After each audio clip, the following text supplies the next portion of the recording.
Մեծարգո վարչապետ, հարցս ուղղում եմ ձեզ,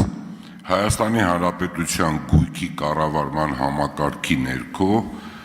400 միլիարդից ավել գույք կա կուտակված, որոնց մեծ մասը ոչ վարձով է տրվում, ոչ վաճառվում է, ոչ էլ տեղյակ ենք, թե ինչի մասին է խոսքը։ Բայց երբ որ դիտում ենք Հայաստանի Հանրապետությունում մասնավոր սեկտորի կողմից, գործակալությունների կողմից անշարժ գույքի, տեսնում ենք, որ տարեկան մոտավորապես առք ու վաճառք կատարվել է մինչև 59,000 գույք։ Իհարկե դրանց մեծ մասը հնարավոր է բնակարաններ լինեն։ Դրանցից մոտավորապես 1580-ը արտասահմանյան քաղաքացիներ են ձեռք բերել։ Երբ որ այդ գույքը չի գործում, ոչ մի գեներացիա չի կատարվում, հարկ չի վճարվում, աշխատատեղ չի ստեղծվում, հնարավոր չի դրանք հանձնենք մասնավոր սեկտորին, նրանք կառավարեն, նրանք վաճառեն, նրանք վարձով տան, նրանք վերանորոգեն, որտեղ վերանորոգման դեպքում մուլտիպլիկատիվ էֆեկտ է սկսում, ցեմենտ են օգտագործում, արմատուրա, մալուխներ են օգտագործում, մարդիկ են աշխատում։ Ես կարծում եմ, սա մեր ուշադրության կենտրոնում պետք է լինի, ես խնդրում եմ, որպես երկրի վարչապետ, դուք սա առանձին քննարկման թեմա դարձնեք, ինչի պետք է պետական ունեցվածքը այս կարգի մի կողմ դրված լինի եւ ոչ մի գեներացիա չապահովի Հայաստանի Հանրապետությանը։ Շնորհակալ եմ հարցի համար։ Այո, այդ խնդրը գոյություն ունի եւ մենք մեր օրակարգային հարցերից է այդ խնդրը լուծելը։ Հիմա օրինակ կարող ենք վերել ամենահայտնի եւ ամենավառ օրինակները, օրինակ Հանրապետության հրապարակի վրա կա այդպիսի շենք, որ կառավարությունը փորձում է ինչ-որ մի ներդրումային տրամաբանության մեջ տնի, բայց այդպես էլ չի ստացվում, խոսքը փոստի ժամանակին կենտրոնական փոստն է եղել։ Երբ որ ուզում ենք հասկանանք, բա ինչի հետաքրքրություն չկա, պարզվում է, որ ասենք օրինակ շատ ստանդարտների չի բռնում այդ շենքը, սկսած նրանից, որ կայանատեղի խնդրեմ ունի, սկսած նրանից, որ պատմամշակութային հուշարձան է եւ այդտեղ լրացուցիչ միջոցառումների շատ խիստ սահմանափակումներ կան, սկսած նրանից, որ հետևի հատվածներ ինչ որ մի ժամանակ, որ այդ համալիրի մաս են եղել սեփականաշնորհվել, առանձնացվել են եւ այլն եւ այդպես շարունակ, բայց այդ խնդրեմը կա, բայց եթե կան կոնկրետ գաղափարներ, թե ինչ սխեմաներով դա կարելի է անել, իհարկե այդ գաղափարներն է քննարկել են, մենք բաց ենք այդ գաղափարների համար եւ նաեւ այդ մեծ թվերը այո շատ կարեւոր են, բայց երբեմն մեծ թվերի մեջ էլ պետք է մենք խորանանք, որովհետեւ ձեր ասած 400 միլիարդ ասիկ, 400 միլիարդ, երբ որ նայում ենք այդ գույքը, տեսնում ենք, որ այդ գույքեր կան, որ գտնվում են այնպիսի տեղանքներում, որոնք ընդհանրապես ոչ մեկին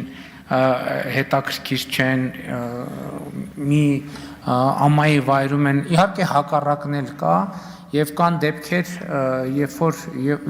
դեպքեր, որ հիմա կոնկրետ ներդրումային հետաքրքրությունը ցուցաբերված է եւ իրականացվում է։ Ուզում եմ այն մյուս փոստի շենքի մասին խոսեմ, որտեղ առևտրի համաշխարհային կենտրոն բրենդի ներքո մենք նախագիծ ունենք, որը առաջիկայում պետք է իրագործվի։ Այո, այդ իրականում շատ նուրբ եւ բարդ գործընթաց է եւ մենք այդտեղ խնդիր ունենք։ Մենք խնդիր ունենք, որ ասենք Երևանի կենտրոնում գտնվող համալիրներ դրվել է մասնավորեցման եւ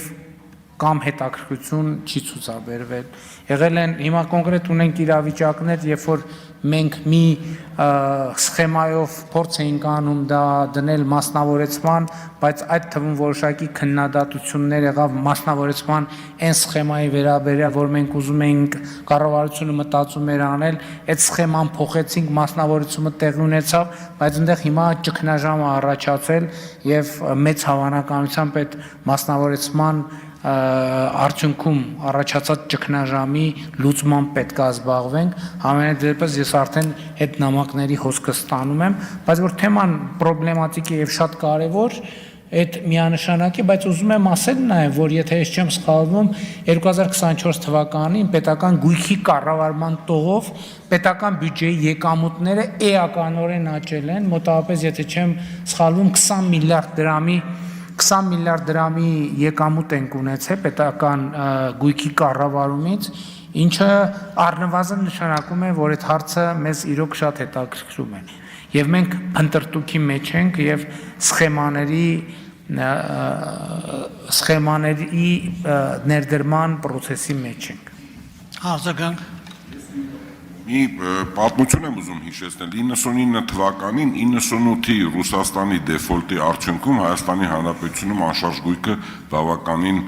ընկել էր գները եւ պետությունը երբ որ պայմանագիր էր կնքի այդ անշարժ գույքը ձեռք բերողների հետ, որոնք որ պետք է 10 տարվա ընթացքում այդ գումարը լրացնեին, դա ոչ մեկի սեփականություն չէր, չէին կարողանում բանկեր դիմել, չէին կարողանում վաճառել ինչ-որ մի հատվածը։ Մի օրենսդրական նախաձեռնություն բերեցինք, դրանից հետո սկսեց գեներացվել բոլոր այդ տարածքները սկսեցին վերավաճառվել, սկսեցին վերանորոգվել։ Ես ուզում եմ ասել, այդ կարգի գումարի անշարժ գույք ունենալը եւ 20 միլիարդ հավաքելը, կարծում եմ 20 միլիարդը ցածր պետք է ավելի մեծ սա էր ուղղակի իմ ասածը, որ ինքը գեներացվի, գումար տա, աշխատատեղ ստեղծվի, հարկեր վճարի։ Շնորհակալ։ Միանշանակ համաձայն եմ ձեզ հետ եւ այսինքն այն մասով, ինչ մասով օրինակ պետական գույքի կառավարման կոմիտեի նախորդ եւ նախանցյալ տարվա հաշվետվությունների քննարկումը եղել է, ես այդ խնդիրն եմ դրել։ Բայց հիմա ես ուզում եմ մի ուրիշ հարցեր անդրադառնամ։ Մենք ահռելի գույք ունենք հանրապետությունում, որ ժամանակին մասնավորեցվել է, բայց նույն կերպ տնտեսական շրջանառության մեջ չի։ Այսինքն ես օրինակ վստահ չեմ, եթե մասնավորինն ու պետականը համեմատենք, ես վստահ եմ, որ մասնավորին տիրապետության տակ գտնվող գույքերը, որոնք շրջանառության մեջ չեն, եւ ուղղակի փլուզվում քայքայում են, կարող հաստատ ավելի շատ է։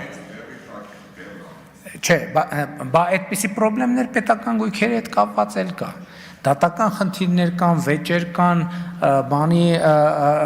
հազար ու մի խնդիրներ կան, բայց ընդհանուր առմամբ հիմա տեսեք թեման ավելի գլոբալացրինք։ Ես այս երկրորդ հարցն եմ դրում, ասում եմ, լսեք, մարդը սեփականաշնորհել է, ասենք ընդ որում միջպետական մայրուղու վրա գտնվող ինչ որ մի բան է, չգիտեմ ժամանակին դա ինչ ա եղել, ռեստորան ա եղել, թե հյուրանոց ա եղել, թե սրճարան ա եղել, որևէ բան եղել է։ Ու տենց քանդվում է։ Մենք այդ ճանապարհի վրա միլիարդներ ենք ծախսում,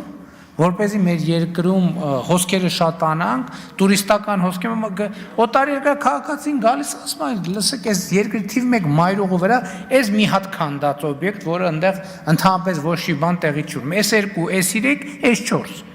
Մենք անդադ ասում ենք ներդրումային միջավայր,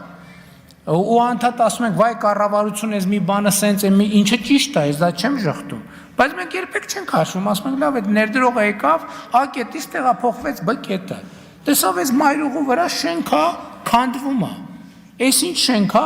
30 տարի սեփականաշնորհված է, բայց տերը ուրա, չգիտենք տերը ուրա, ինչով է զբաղվում, ոչ մի բան։ Այս ներդրողը պոտենցիալ չի ասել, լսեք, եթե այս մայրուղու վրա, այս շենքը, այս սեփականաշնորհել է մարդը, 30 տարի մի կոպեկ փող չի դրել, այս ուրեմն այս երկրում ներդրումային միջավայրի հետ կապված խնդրեմ կա, ես ինչի բերեմ փող դնեմ։ Շնորհակալ եմ։